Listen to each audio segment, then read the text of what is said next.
Hi guys. So we have done level one and we are now, at least we've created some kind of a foundation. Let's go to level two and you won't find a much of a difference in terms of difficulty, but let's just take it as another RC. So we will go with RC 6. Okay. Again, we'll do the same thing. We'll make summaries.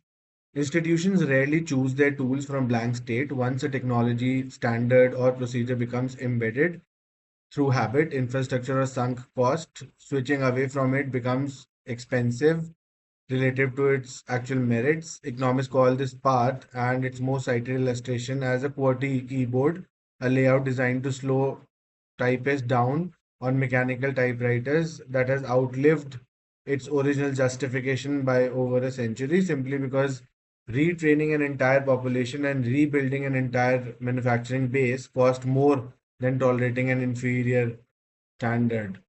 All right.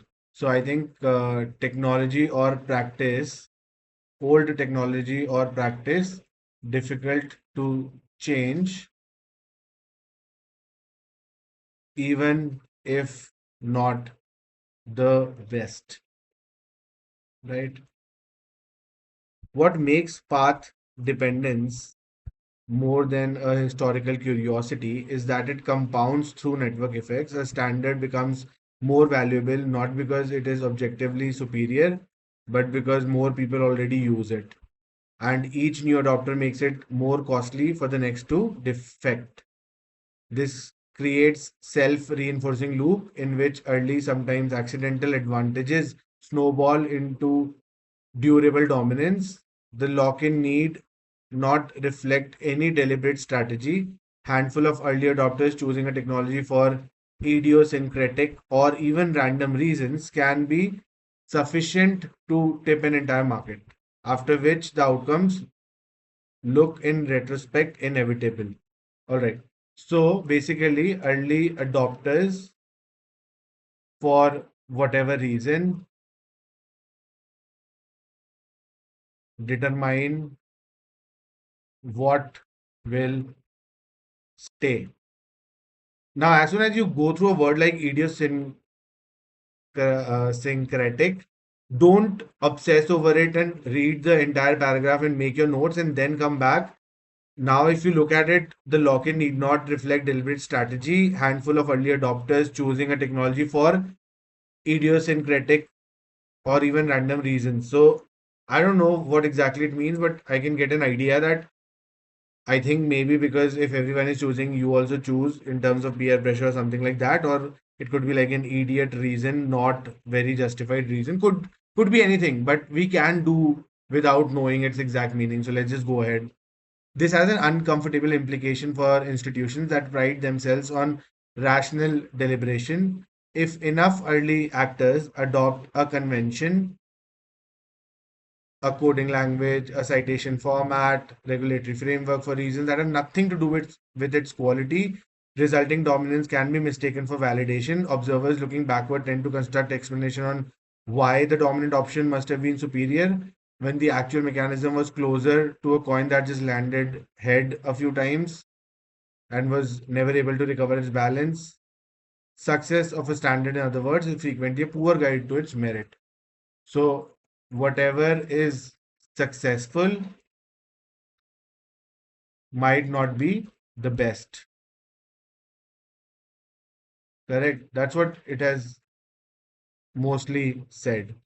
Yet, path dependence is not absolute. Lock in persists only as long as switching cost exceeds the perceived gains of the alternative. Okay, and the balance shifts as environment change. A sufficiently large exogenous shock, a regulatory mandate, generational turnover, a technology that renders the old switching cost irrelevant, can dissolve decades of accumulated inertia within a few years. The same feedback loops that entranced the old standard can, once destabilized, entrench a new one just as quickly, which is why transitions out of lock in tend to be abrupt rather than gradual.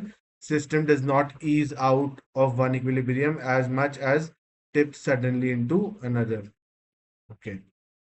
So basically, it is saying that change will happen only if the cost is less than the reward of changing. Correct? That's what it is saying, that if the reward is more than the cost, then change will happen, or it can also suddenly happen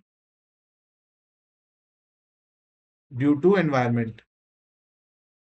For example, like we should not think beyond the RC, but just for our own understanding, suddenly we saw that those phone diaries died because internet came. So nobody wanted to change those phone diaries format because they were something that was already printed already with people. But when internet came, all of those habits changed because they had to, because no one now want to keep those referring those diaries. So I guess that would be one of the examples just to understand.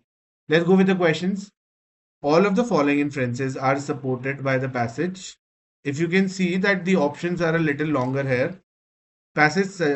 So the question is, what can be supported from the paragraph except? So we have to find something which is not in line with our paragraph, with our passage. The passage suggests that a standard eventual dominance can lead observers to retrospectively construct justification for its superiority and the original adoption. Very true. This is exactly what the author has said. So this will not be my answer. The passage indicates that path dependence, once established, is permanent and cannot be dissolved by any subsequent change. Cannot be dissolved. It just said that it can be dissolved if there is an environmental change in the last paragraph. So this is definitely wrong. So I will mark it correct. The passage implies that early, even arbitrary choices by a small number of adopters can disproportionately determine which technology will achieve widespread dominance. Yes, the author has said that, which is true, but I will prove it wrong. The passage suggests that transitions away from an entrenched standard tend to happen suddenly rather than a slow and continuous erosion. Yeah. In the last paragraph, it has said that can happen suddenly, which is correct. So I will mark it wrong. You have both the options. Either you can go with the logic and mark out that this is correct, this is wrong, this is correct, this is correct. But then I have to mark the wrong one, and that's why I will mark B, which kind of is a good logic unless you forget that there was an except. Otherwise, you have to every time think and then think in the opposite way, that is it cross or a tick because it is correct or wrong. So you get my point, right? Let's go to question number 2. The passage argues that a technology dominance is a poor guide to its actual merit.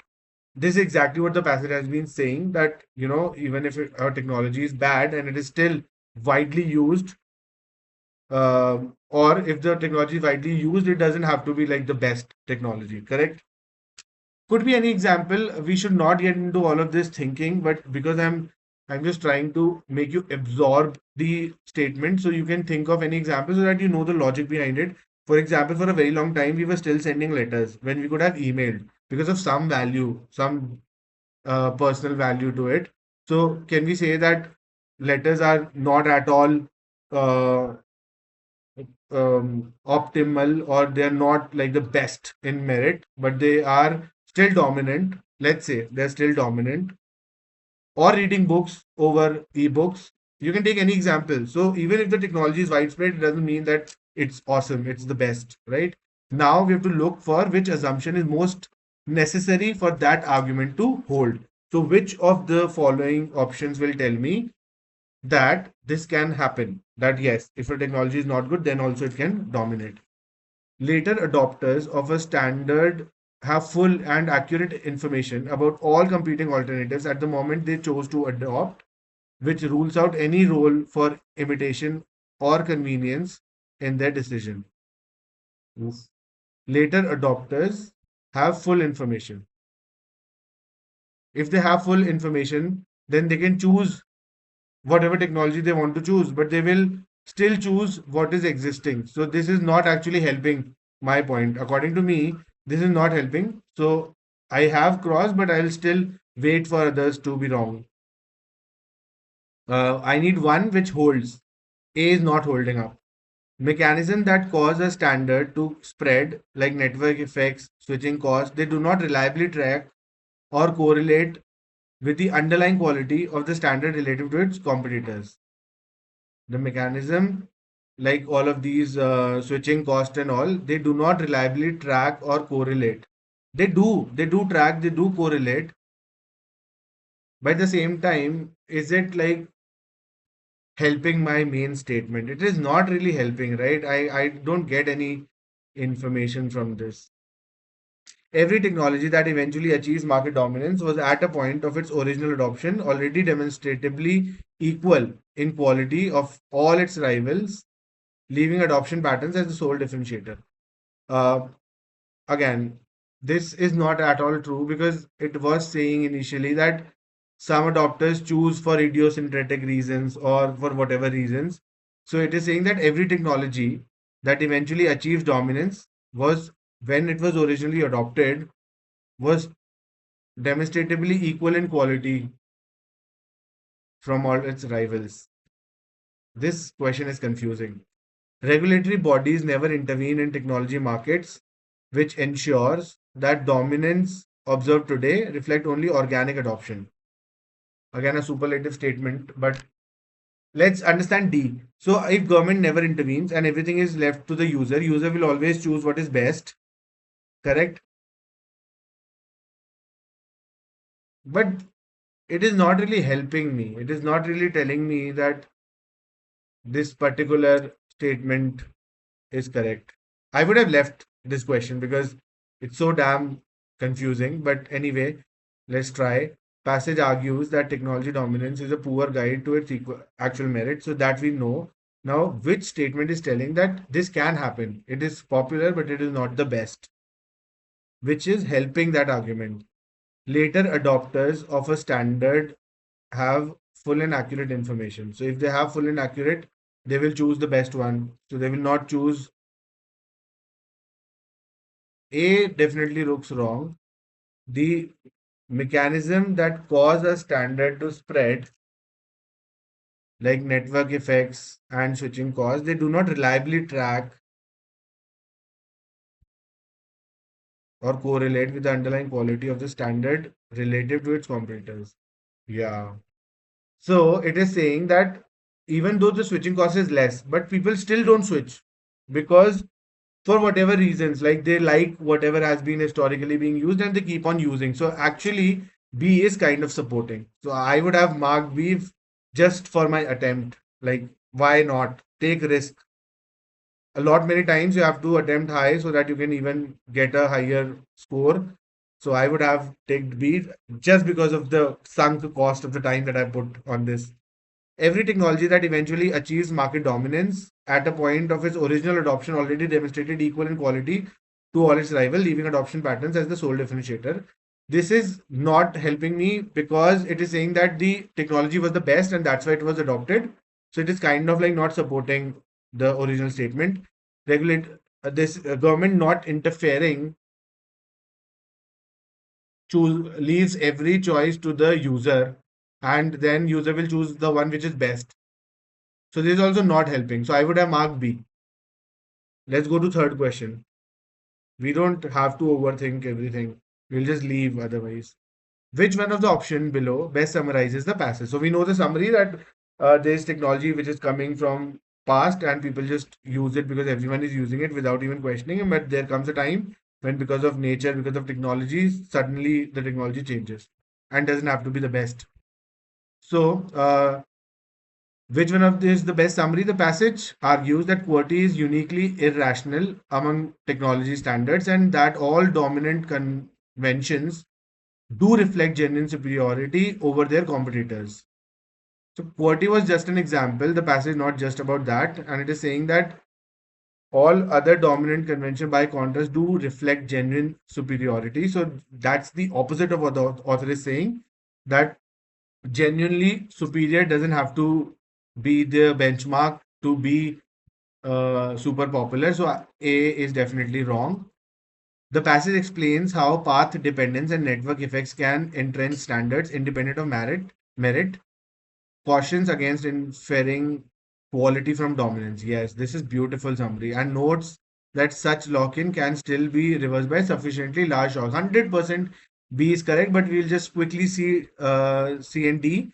Passage argues that institutions should abandon rational deliberation entirely, since part dependence shows all standard setting is arbitrary and therefore beyond influence. Okay, this is very negative approach, and it's like a superlative statement that path dependence shows that all standard setting is arbitrary. Not everything is arbitrary. Sometimes there is logic, but it was the logic from the past. And now with technology advancement, with more options, still using the same is what the author is questioning. So C is definitely wrong.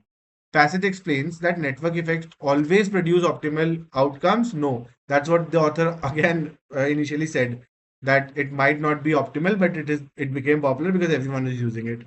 Since early inefficiencies are eventually corrected once enough users have adopted. Completely wrong, completely off track what the passage was talking about.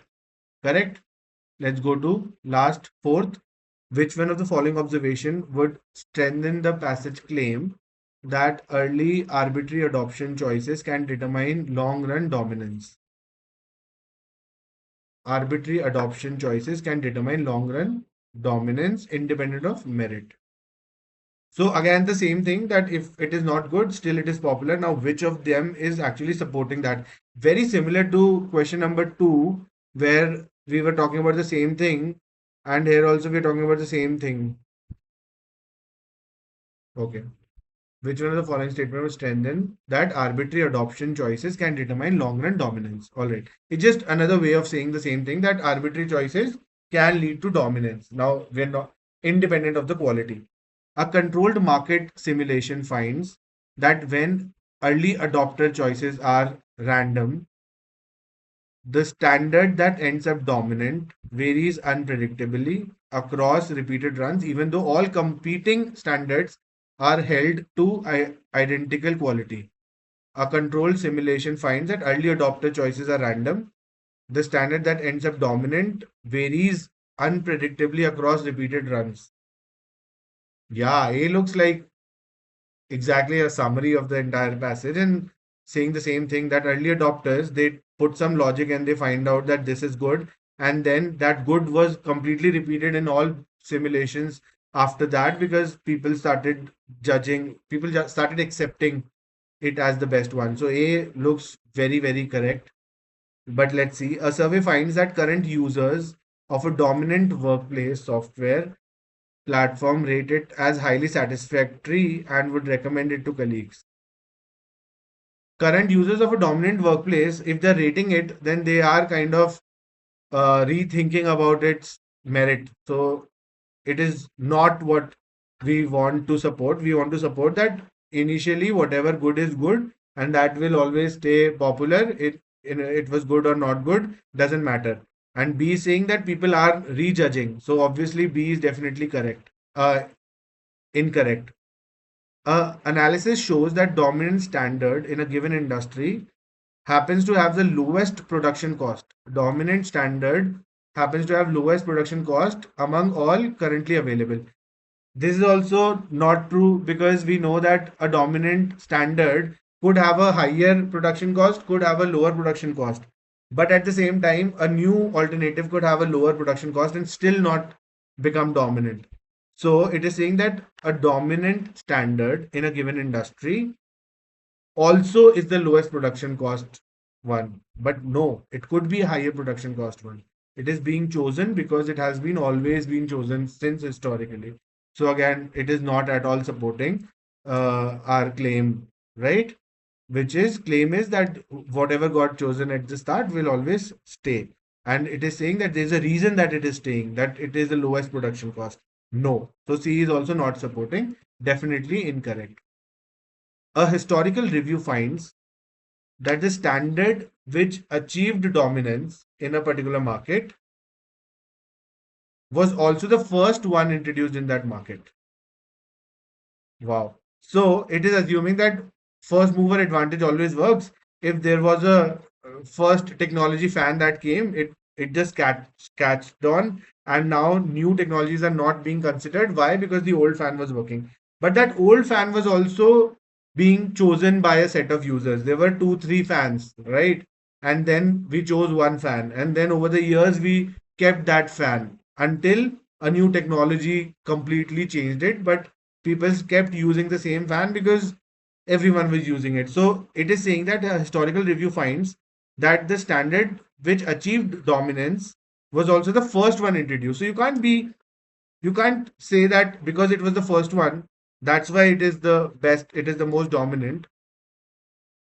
The statement that we want to actually strengthen is that whatever was adopted early will stay throughout. And this is saying, the D option is saying that it was the first one that got introduced in the market. That's why it caught on, and that's why it will stay forever. So you can understand that this is not the reason why it is staying forever. Why it doesn't have to be the first in the market. It has to be chosen among those options in with the initial first adopters, and that's why it stayed. So D is wrong, and A is definitely correct. That once it got chosen in a simulation by the early adopters among the available options, it stayed on in all the other simulations because they just respected the elders. They just felt like it has been chosen, so we should also choose the same. Correct? So my answer would be A. So it overall becomes B again, and then A.